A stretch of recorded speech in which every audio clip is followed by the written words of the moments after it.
بسم اللہ الرحمن الرحیم۔ پچھلے لیکچر میں ہم نے خائنین کا انجام پڑھا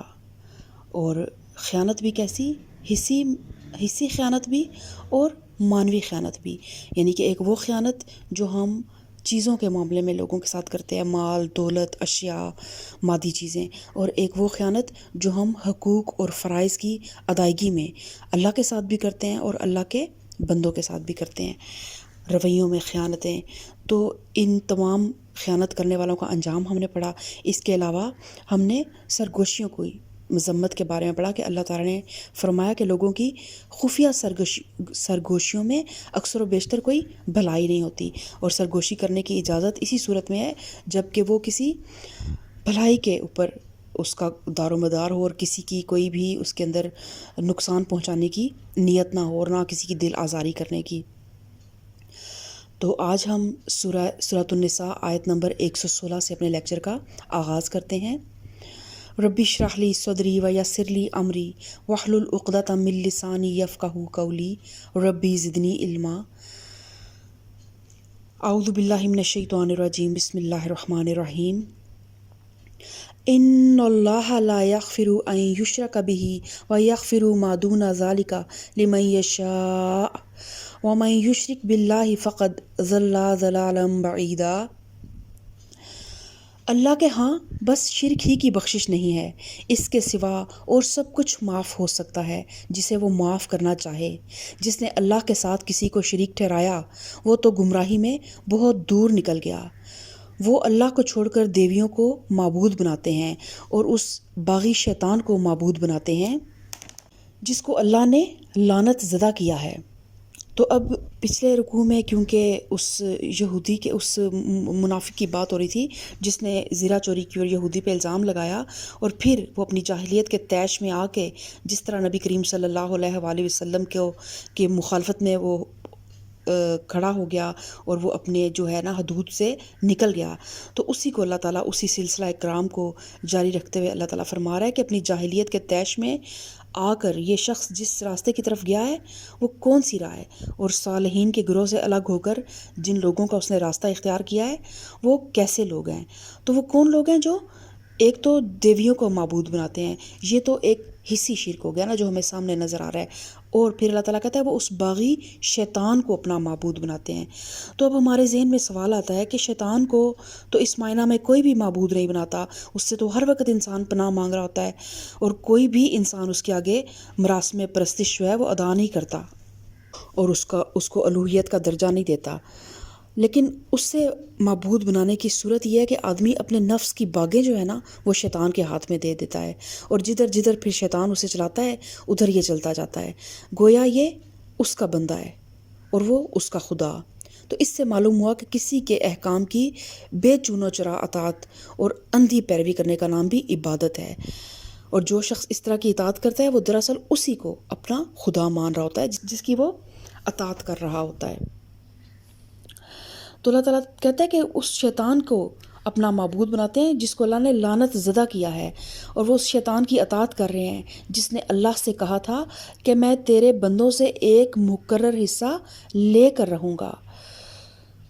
اور میں انہیں بہکاؤں گا اور میں انہیں آرزوؤں میں الجھاؤں گا، اور میں انہیں حکم دوں گا کہ وہ میرے حکم سے جانوروں کے کان پھاڑیں گے، اور میں انہیں حکم دوں گا اور وہ میرے حکم سے خدائی ساخت میں رد و بدل کریں گے۔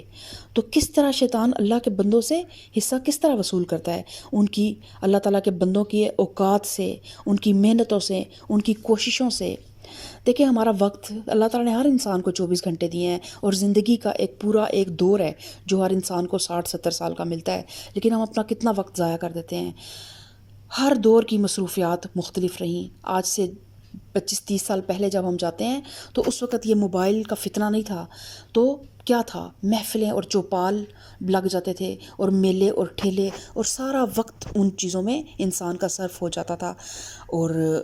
ان چیزوں میں انسان کو شیطان لبھاتا تھا اور وہاں پہ ان کی دلچسپیوں کو لے جاتا تھا۔ اور آج جو ہے یہ ایک جو پورا ایک میلہ جو ہے نا وہ موبائل کی شکل میں ہمارے ہاتھ میں آ چکا ہے، اور اب یہ ایک ایسی چیز ہے کہ سمجھ لیں کہ یہ تو میں کہتی ہوں ایک دجال ہے۔ اس سے ہم اسی میں ہماری جنت بھی اور اسی میں ہماری دوزخ بھی ہے۔ اگر ہم صرف اس فون کو ہی لے لینا تو اس فون سے ہم اپنی جنت بھی کما سکتے ہیں اور اس فون سے ہم اپنی جہنم بھی کما سکتے ہیں،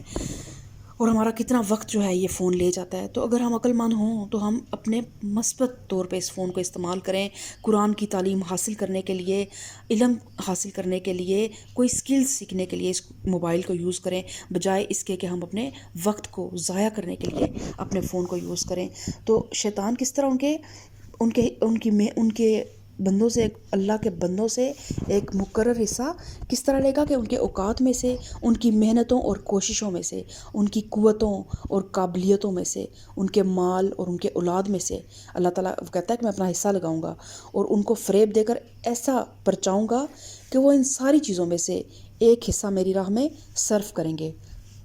اور دیکھیں کہ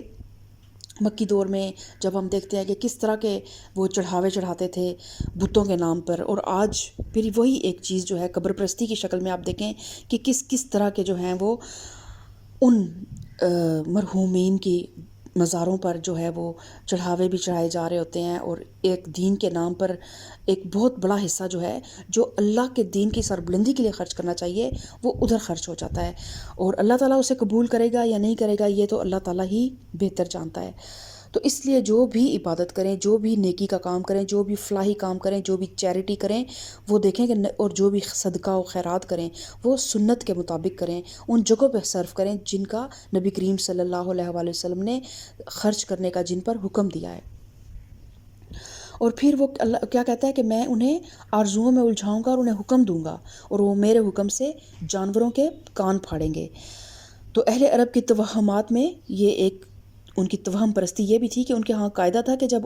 اونٹنی 5 یا 10 بچے جان لیتی تو اس کے کان پھاڑ کر اسے اپنے دیوتا کے نام پر چھوڑ دیتے اور اس سے کام لینا حرام سمجھتے تھے۔ اس طرح جس اونٹ کے نطفے سے 10 بچے پیدا ہو جاتے اسے بھی دیوتا کے نام پر پن کر دیا جاتا، اور کان چیرنا اس بات کی علامت تھا کہ یہ پن کیا ہوا جانور ہے۔ اور اب دیکھیں کہ کس طرح شیطان نے ایک اشرف المخلوقات کو، جسے فرشتوں تک کو اس کو سجدہ کرنے کا حکم دیا تھا، کس طرح اس اشرف المخلوقات کی عقل کو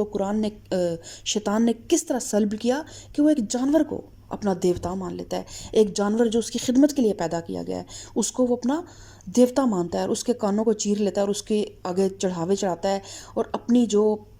جس سے اس نے خدمت لینی تھی اس کی وہ خدمت کرنے لگ پڑتا ہے اور اپنے مقام سے گر جاتا ہے۔ پھر وہ کہتا ہے اور وہ یعنی تیرے بندے میرے حکم سے خدائی ساخت میں رد و بدل کریں گے۔ خدائی ساخت میں رد و بدل کرنے کا مطلب اشیاء کی پیدائشی بناوٹ میں رد و بدل کرنا نہیں ہے۔ یہ مطلب اگر اس کا لے لیا جائے نا تو پھر تو پوری انسانی تہذیب ہی شیطان کے اغوا کا نتیجہ قرار پائے گی، کیونکہ بچے پیدا ہوتے ہیں تو ان کے سر پہ بال ہوتے ہیں، ہم انہیں صاف کراتے ہیں، اور اس کے علاوہ ناخن بڑھتے ہیں، ہم انہیں کاٹتے ہیں، تو کہیں نہ کہیں شریعت کے مطابق جو بھی جیسے ختنہ ہے یہ چیزیں یہ تو کرنی ہے، لیکن اس طرح اگر وہ ان تمام چیزوں کو اگر ہم انسانی ساخت میں رد و بدل کا مطلب ہم یہ لینا تو پھر ساری انسانی تہذیب ہی شیطان کے اغوا کا نتیجہ قرار پائے گی، اس لیے کہ جو تہذیب ہے وہ تو نام ہی ان تصرفات کا ہے جو انسان اللہ کی بنائی ہوئی چیزوں میں کرتا ہے۔ لیکن دراصل اس جگہ جس رد و بدل کو شیطانی فعل قرار دیا گیا ہے وہ یہ ہے کہ انسان کسی چیز سے وہ کام لے جس کے لیے اللہ نے اسے پیدا نہیں کیا، اور کسی چیز سے وہ کام نہ لے جس کے لیے اللہ نے اسے پیدا کیا ہے۔ بالفاظ دیگر وہ تمام افعال جو انسان اپنی اور اشیاء کی فطرت کے خلاف کرتا ہے، وہ تمام صورتیں جو وہ منشائے فطرت سے گریز کے لیے اختیار کرتا ہے، اس آیت کی روح سے شیطان کی گمراہ کن تحریکات کا نتیجہ ہے۔ مثلا اس کی مثالیں کچھ اس طرح کے عمل قوم لوط، ضبط ولادت، رہبانیت، برہم چرچ، مردوں اور عورتوں کو بانجھ بنانا۔ برہم چرچ کا مطلب ہے کہ جو کرسچینٹی میں ہے کہ وہ نن بن جاتی ہیں اور وہ پوری زندگی کے لیے کہتی ہیں کہ ہم شادی نہیں کریں گی، اور اس طرح کچھ مرد حضرات بھی اپنے آپ کو چرچ کے لیے وقف کر دیتے ہیں۔ اور پھر وہ ہوتا کیا ہے کہ تنہائیوں میں اب ڈاکٹر اسرار احمد کی تفاسیر جب سنی تو یہاں تک وہ کہتے ہیں کہ ان کے تہ خانوں میں انہی ننس کے اور انہی جو پادریوں کے ناجائز بچوں کی لاشیں دفن ہیں۔ تو اللہ کی فطرت کو انسان بدل نہیں سکتا. اللہ نے انسان کو جس فطرت پہ پیدا کیا ہے نا، اس میں تبدیلی جو ہے نا، وہ دراصل شیطان کی چال ہے. اور مردوں اور عورتوں کو بانجھ بنانا، مردوں کو خواجہ سرا بنانا، ان عورتوں کو ان خدمات سے منحرف کرنا جو اللہ تعالیٰ نے ان کے یا فطرت نے ان کے سپرد کی ہیں، اور انہیں تمدن کے شعبوں میں گھسیٹ لانا جن کے لیے مردوں کو پیدا کیا گیا ہے. اور اس طرح کے دوسرے بے شمار افعال جو شیطان کے شاگرد دنیا میں کر رہے ہیں، یہ دراصل یہ معنی رکھتے ہیں کہ یہ لوگ خالق خدا کے ٹھہرائے ہوئے قوانین کو غلط سمجھتے ہیں اور ان میں اپنے حساب سے اصلاح فرمانا چاہتے ہیں. پھر اللہ تعالیٰ فرماتا ہے کہ اس شیطان کو جس نے اللہ کی بجائے اپنا ولی اور سرپرست بنا لیا، وہ صریح نقصان میں پڑ گیا. وَمَن يَتَّخِذِ الشَّيْطَانَ وَلِيًّا مِّن دُونِ اللَّهِ فَقَدْ خَسِرَ خُسْرَانًا مُّبِينًا. اور پھر اللہ تعالیٰ فرماتا ہے يَعِدُهُمْ وَيُمَنِّيهِمْ وَمَا يَعِدُهُمُ الشَّيْطَانُ إِلَّا غُرُورًا. اس شیطان کو جس نے اللہ کی بجائے اپنا ولی اور سرپرست بنا لیا، وہ صریح نقصان میں پڑ گیا. وہ ان لوگوں سے وعدے کرتا ہے اور انہیں امیدیں دلاتا ہے، مگر شیطان کے سارے وعدے بجز فریب کے اور کچھ نہیں ہیں.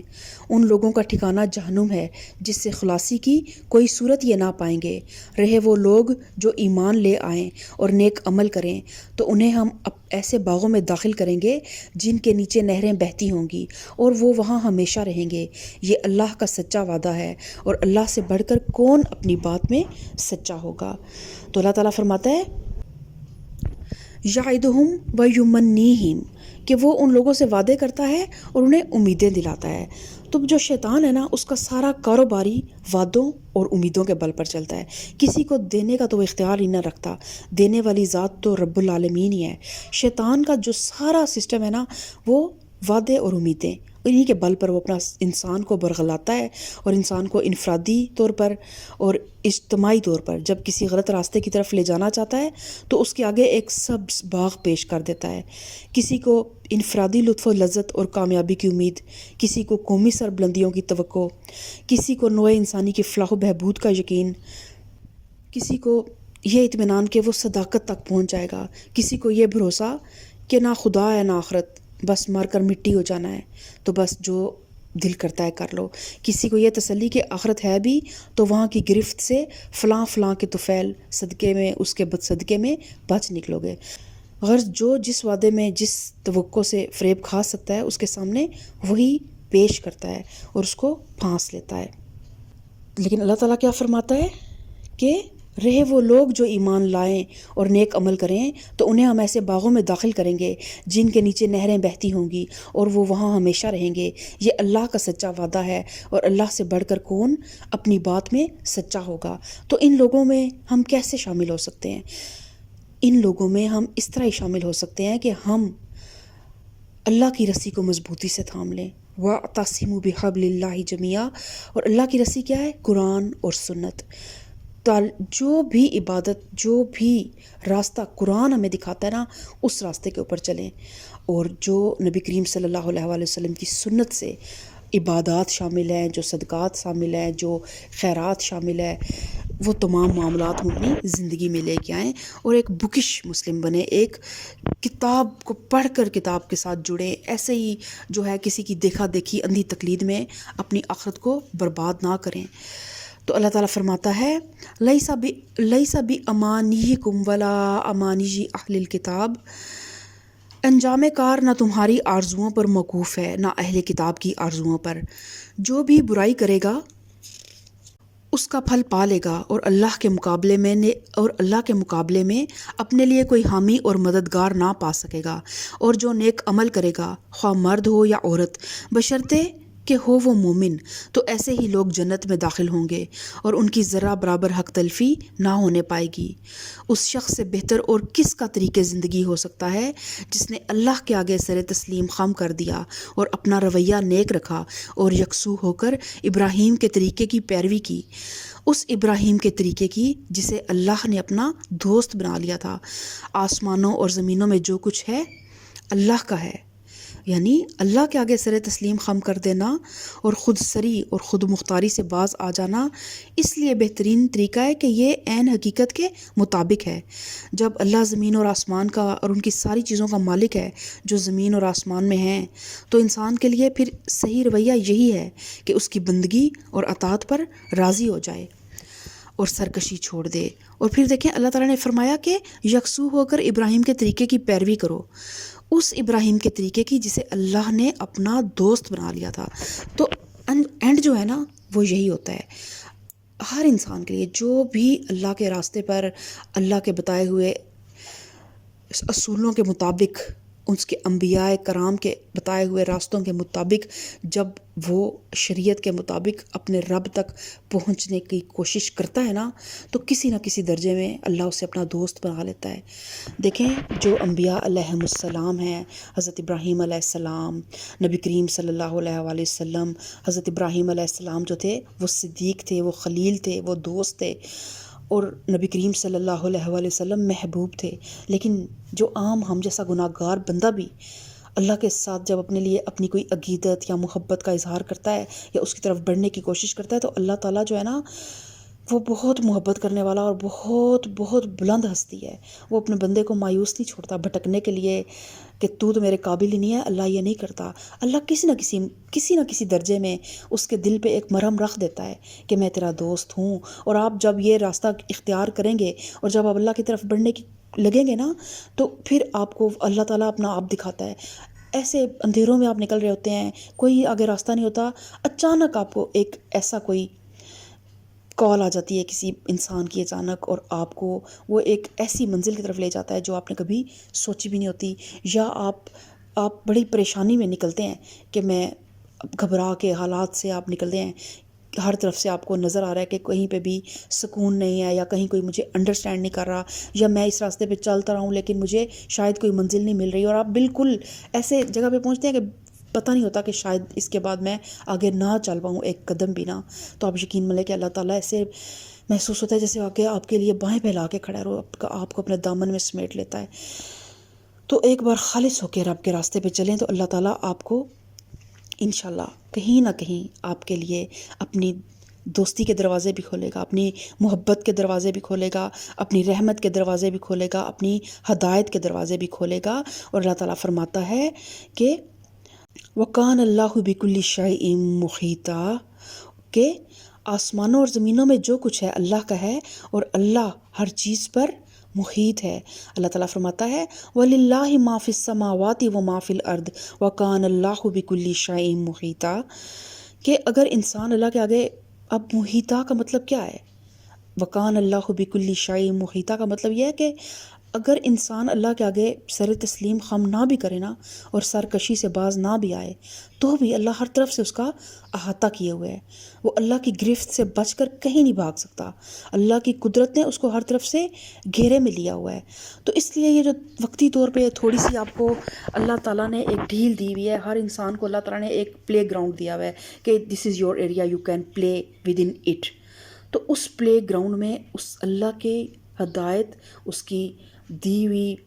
کتاب اور اس سنت کے مطابق ہی جو ہے نا اپنا زندگی کے کھیل کو کھیلیں، سنجیدگی کے ساتھ کھیلیں، کوئی بے ایمانی کیے بغیر۔ کھیلوں میں بھی آپ کو پتہ ہے کہ جب بال ٹیمپرنگ ہوتی ہے تو پلیئرز کو کس طرح نکال دیا جاتا ہے، ہر جگہ پہ اصول ہے۔ تو اگر آپ زندگی کو کھیل بھی سمجھتے ہیں نا، تو اس کھیل میں بھی پھر بے ایمانی نہ کریں، پوری ایماندہی کے ساتھ، پوری ایمانداری کے ساتھ اس کھیل کو کھیلیں، اور پھر یہ میچ ختم ہو جانا ہے، اور پھر اللہ ہی جو ہے نا اس نے ہی فیصلے کرنے ہیں، تو پھر بچ کے کہاں جانا ہے۔ تو بہتر یہی ہے کہ اللہ کے آگے سر تسلیم خم کر دیں۔ اللہ تعالیٰ ہم سب کو صراط مستقیم پہ چلنے کی توفیق عطا فرمائے، آمین ثم آمین۔ سبحان ربک رب العزت عما یصفون وسلام علی المرسلین والحمد للہ رب العالمین۔